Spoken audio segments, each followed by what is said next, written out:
So what is up yo mga kaibigan, ako nga pala si Janro at isang content creator dito sa Minecraft. At syempre, unang araw ko pa nga lang dito. At ano pa ang iyong ginagawa? Mag-subscribe ka na dyan dahil road to 1,000 subscriber na tayo.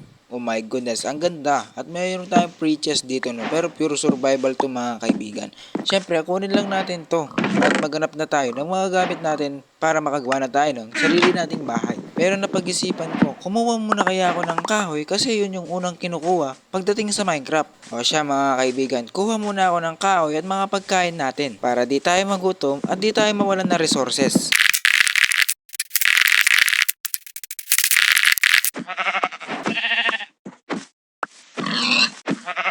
As you can see no mga kaibigan, nakagawa na din ako ng crafting table para makagawa na tayo ng iba't ibang uri natin ng mga stuff. Pero awit na yan. Nakagawa ko ng brown wool. At dadalawa lang. Paano tayo gagawa ng bed? Buwa ka ng shit. At kailangan natin ngayon maghanap ng ship. Kahit di na sana tayo maghahanap ngawit. Pero by the way, merong ship dito. Pero buwa ka ng shit. Bata pa. At baby ship pa siya. Oh my goodness, wala tayong makitang ship. Pero mag-gather na muna tayo ng kailangan natin tulad ng bato at mga iba't ibang uri pa ng resources na gagamitin natin. So ilipat lang natin itong mga resources natin dito sa chest no mga kaibigan at itira lang natin ang ating axe at saka pickaxe kasi mag-gather pa tayo ng resources. So siguro dito na ako maghuhukay dahil wala naman tayong paghuhukayan Dito lang naman Dito na ako mag-gather ng iba't ibang uri ng bato at dito na din ako gagawa ng mining shop natin.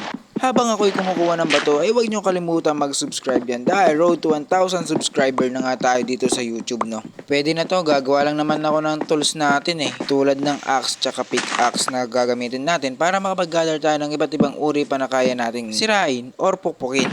Ngayon ay kumuha muna tayo ng kahoy dito sa chest dahil gagawa tayo ng stick para makagawa tayo ng stone axe tsaka stone pickaxe. Magka-craft muna ako dahil kakailanganin natin mag-upgrade ng mga gamit para sa susunod na mga araw. At nakapag-craft na nga din pala tayo ng mga kaibigan. At dito ko na din pala tatapusin ang ating first episode dito sa survival series ng mga kaibigan. At sana ay nagustuhan nyo, please like and subscribe at mag-iwan kayo ng comment dyan. Salamat sa panonood. Hanggang sa muli.